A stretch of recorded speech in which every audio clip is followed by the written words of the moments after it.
Assalamualaikum warahmatullahi wabarakatuh. Halo teman-teman, selamat datang di channel saya Amesya Rahmi. Saat ini saya akan membuat video tutorial untuk menganalisis data time series. Software yang akan saya gunakan yaitu eViews 12. Dan saya akan menganalisis mulai dari uji deskriptif, uji asumsi klasik, lalu pemodelan ARMA, hingga forecasting.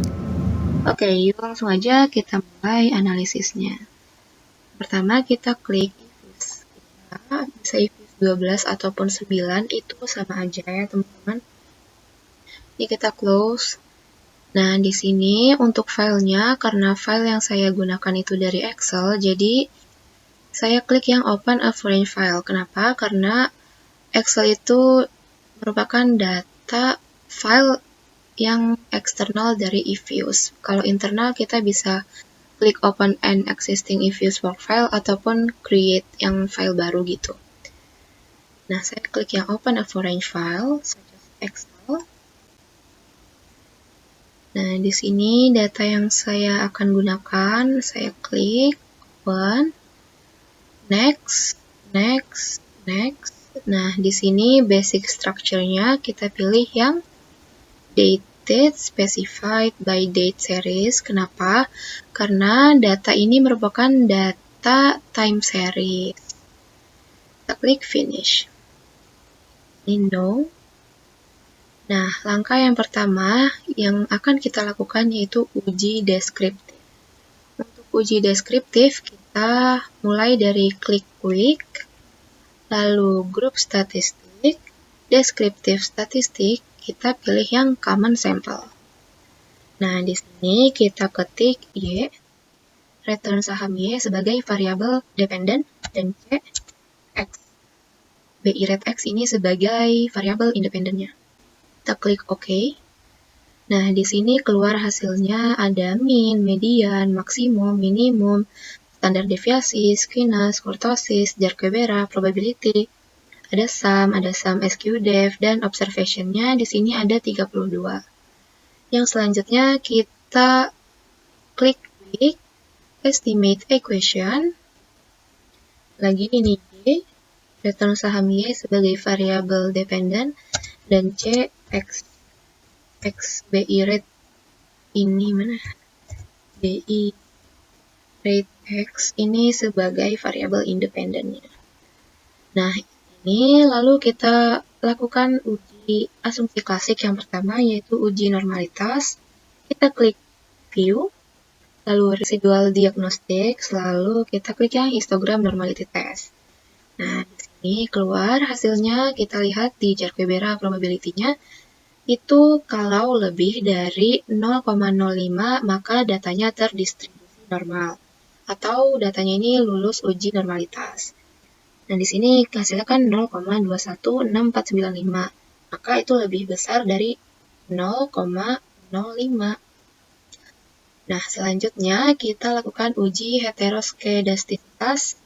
Kita klik view, lalu residual diagnostik lagi. Di sini ada heteroskedastisitas. Kita klik dan pilih yang white. Oke.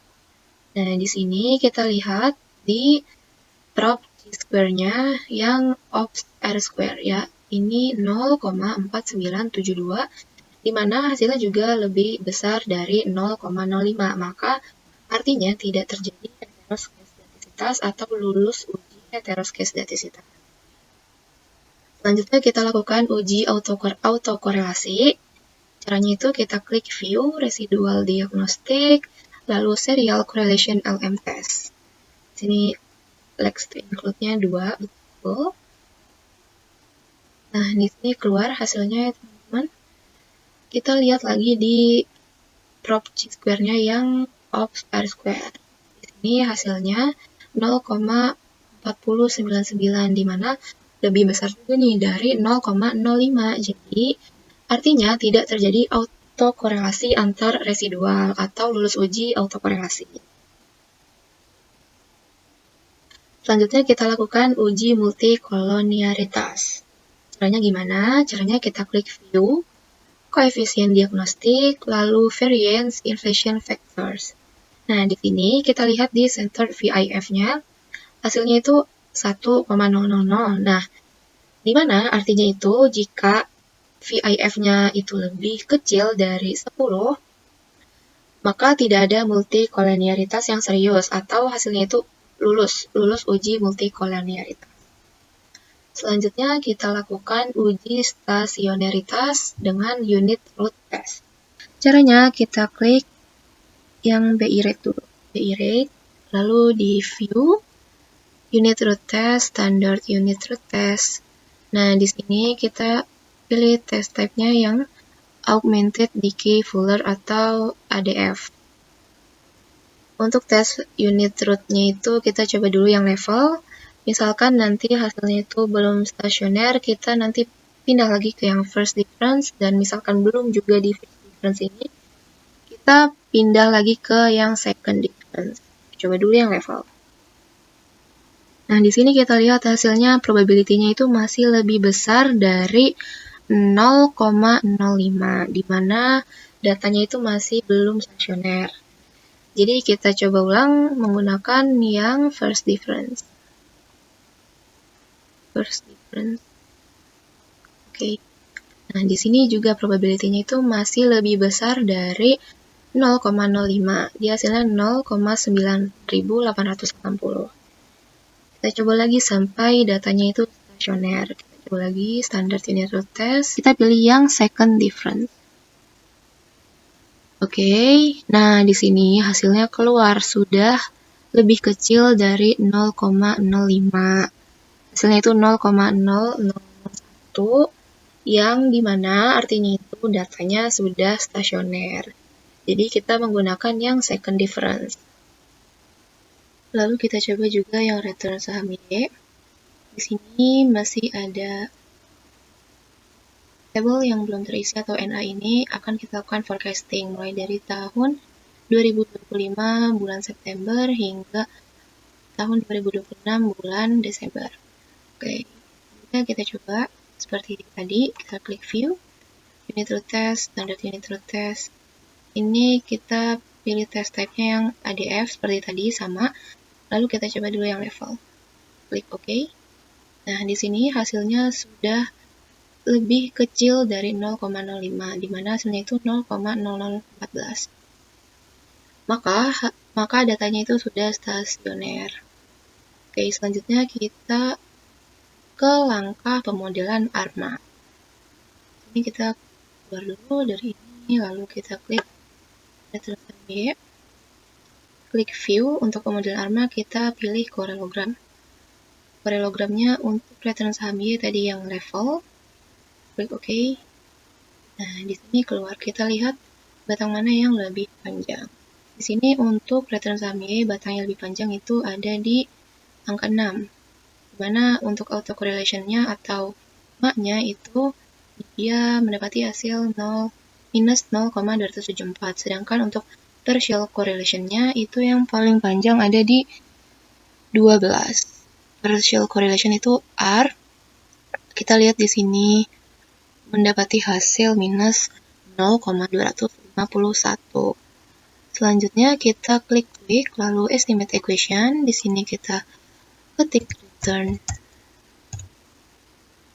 saham Y, C AR-nya tadi itu di 6, AR-nya 12, maknya 6.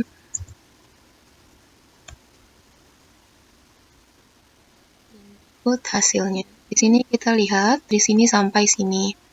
Nah, di sini kan ada 3 model. Dari 3 model ini kita lihat mana sih yang angkanya itu lebih kecil.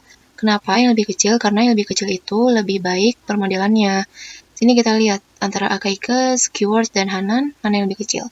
Yang lebih kecil itu Akaike, dia sebesar 14,38236. Dan di sini juga mendapati hasil R-square-nya 0,16047, lalu prop F statistiknya 0,173085, di mana ini lebih besar dari 0,05, maka modelnya itu bagus. yang Akaike. Selanjutnya kita coba forecast. Di sini return saham F-nya ini kita rubah kayak gini aja namanya. Kita klik OK. Nah, kayak gini forecast untuk return saham Y-nya. Kita coba klik di sini. Ini kita bisa lihat hasilnya di sini. Nah, di sini sudah muncul dari 2025 bulan September sampai bulan Desember di tahun 2026. Ini forecast dari return saham atau yield-nya. Dan di sini saya juga sudah melakukan forecast untuk BI rate. Kita bisa lihat di sini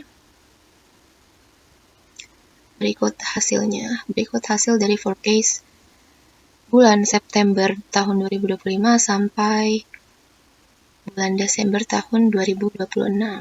Jadi caranya cukup mudah.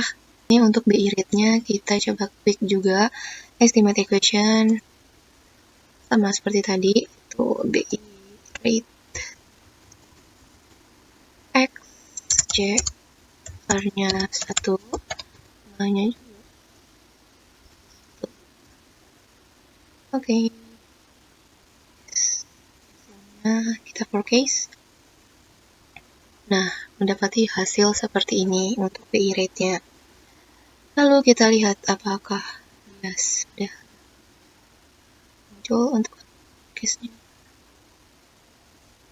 Nah, di sini sudah mendapatkan hasil forecast dari bulan September 2005 hingga bulan Desember tahun 2026 untuk BI rate-nya juga. Nah, jadi begitulah cara kita untuk menganalisis data time series nih teman-teman.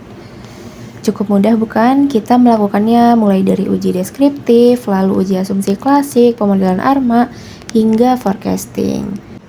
Oke, sekian tutorial dari saya. Jika ada kesalahan atau kurang tepat dengan ilmu yang teman-teman punya, bisa sharing di kolom komentar ya teman-teman. Wassalamualaikum warahmatullahi wabarakatuh. Thanks for watching.